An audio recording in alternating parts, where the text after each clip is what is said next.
Now when you place the negative at the front there, can you see? So this is reading 0.2 something because we are we are not directly under the sun, so this will not read up to 0.5 because we are not under the sun. So here I'm trying to use a flashlight, but that is not that working there. It's, you can see it has 0.2 something.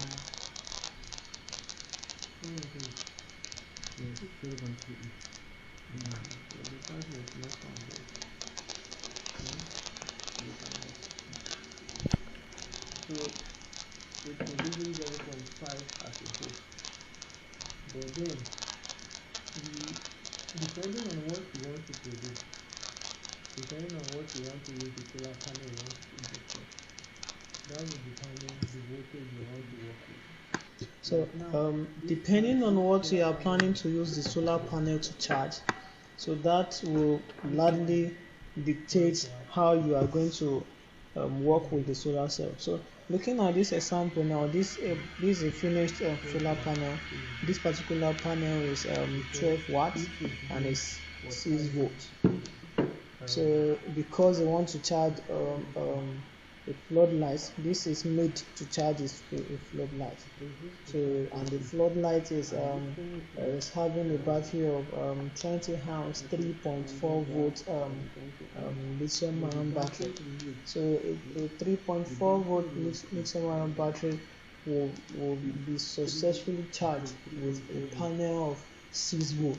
So this shows that whatever you are trying to charge with the solar panel, having that in mind, you know the voltage of the battery that particular thing is having. That is what you will use to work out your solar panel. So for example, you have a rechargeable fan now. A rechargeable fan, mostly they come with a 12 volt battery.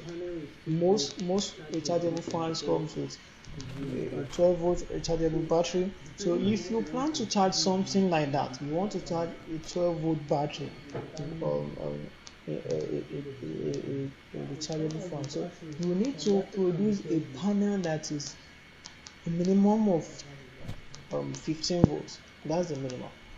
You can go as high as 18 volts. You can produce 18 volts, but the minimum you can go is to produce a 15 volt solar panel to charge a rechargeable fan that has a 12 volt battery. The solar panel has to be more than 6 volts, maybe 9, 10, or 11, perhaps can be 12. So depending on what you want to use this thing for, you determine the voltage that you will work with. So what I have in mind is for me to charge the rechargeable fan with this solar panel when I'm done with it. If I want to charge the rechargeable fan, the normal rechargeable fan has a 12 volt battery. 12 volt. So if I want to do a panel that will charge a 12 volt battery, how many volts in the solar panel? And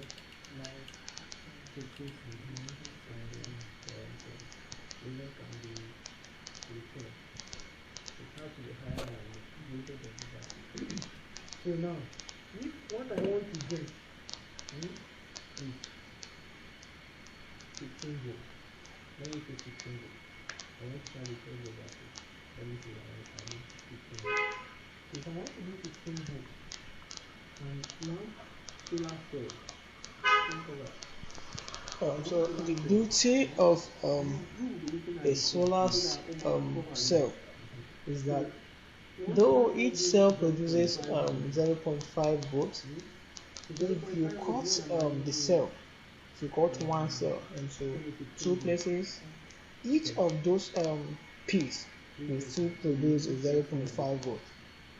So like this, if you decide to cut one cell to up to 15 places now, each of those pieces will still give a 0.5 volt. The only difference is just in the wattage. You know, each of this particular cell now is 4.7 4.78 4.7 watts. 4.7 watt. This is given from the factory, from the production factory. They will tell you this if you order from the factory, they will tell you the wattage of each cell. So but this particular one is 4.7 watts.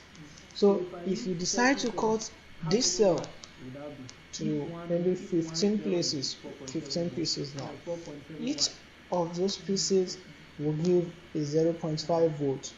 The only difference is that the wattage of each of the pieces will just be 4.7 divided by 15.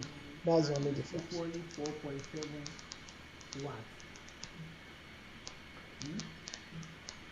If 30 cells will give me 15 volts, how many watts? So with this now, that is the opportunity that we are going to explore, because if we want to charge a rechargeable fan now, we will not be obliged to use wholesale, because at the end of the day, if you use wholesale, the wattage will be way too much for charging a rechargeable fan. What we need, all we need for a rechargeable fan is just a maximum of maybe 25 or 30 watt solar panel will charge a normal rechargeable fan. So if you want to produce a 25 watt solar panel now, for instance, you cannot use whole cells because each cell is 4.7 watts already. So if you want to use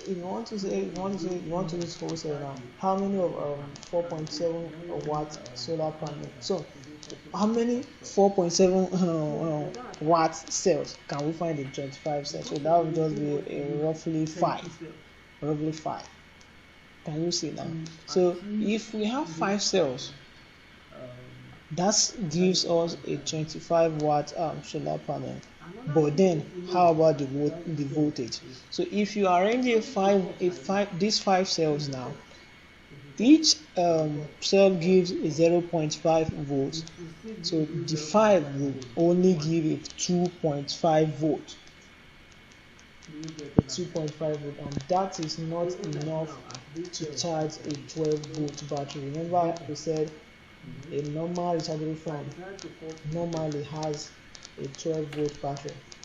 So in order for us to maintain, so here I'm trying to show you guys that a piece, if you cut a solar cell into pieces, each of those pieces will still give 0.5 volt.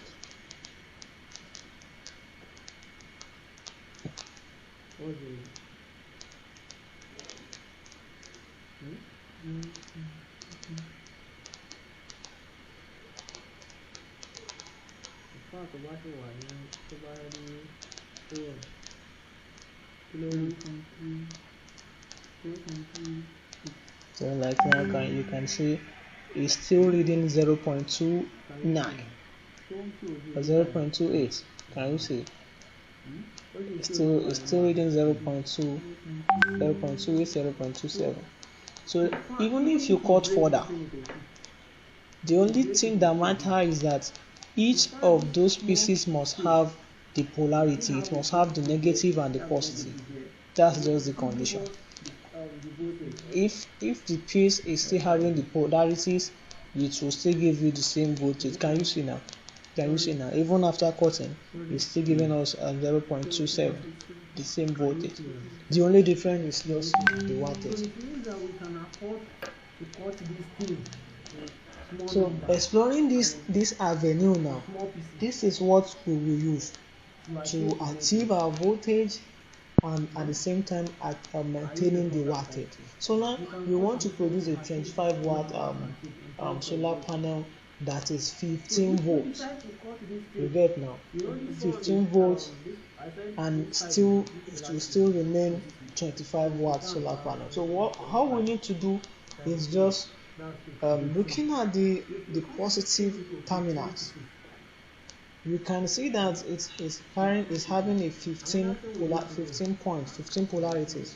So all we need to do is just find a way of cutting these cells. So far that we've already agreed. Now, looking at what I'm trying to show you guys here is the workings, how you determine the numbers of solar cells you use for to get a particular panel.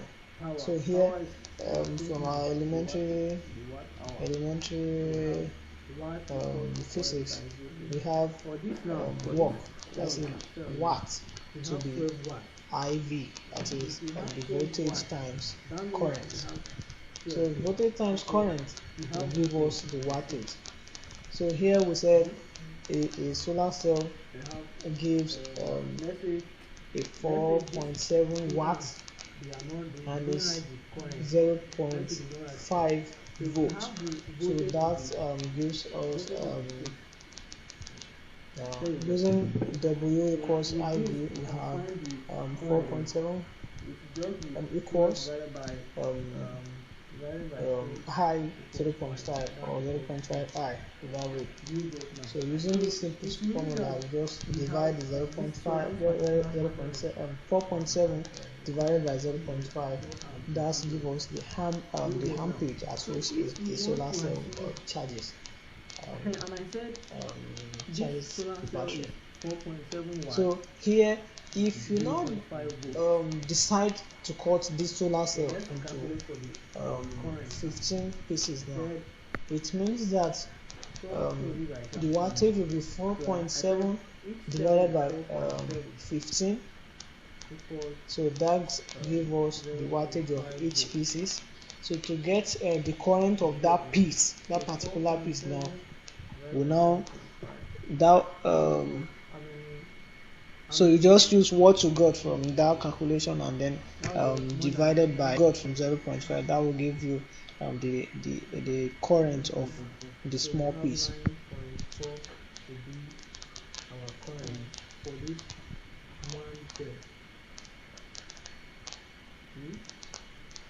So now, depending on the number of pieces we decide to cut this thing, I told you this is positive, this is negative. So in case you decide to cut to 15, if you cut this thing into 15, what you will have as regards the current and the wattage will be,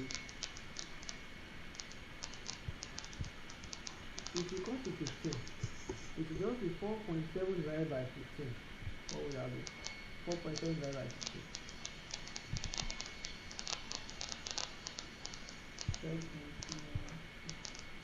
0.313.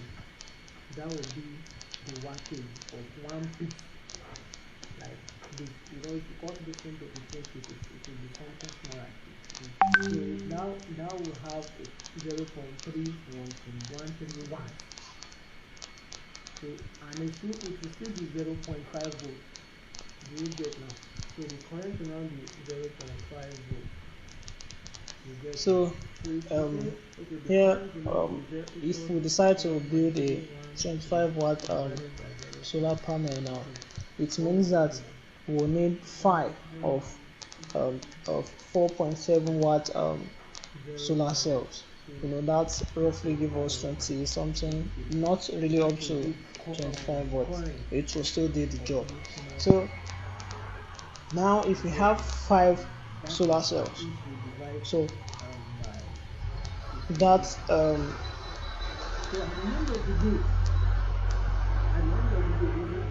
that will be able to give us the 25 watt energy we need to charge a rechargeable phone. So in order for us to achieve the voltage of 15 volts, So we will have to divide each cell to 6 places. What do I mean? So if we cut each cell into 6 places, we'll have a total of 6 times 5, that's 30. We have a total of 30 pieces. So if we have 30 pieces, if each piece produces 0.5 volts, at the end of the day we will have a 15 volt panel, and it will still give us the same 25 watt energy that we are working towards. So that's just the logic. So whatever you want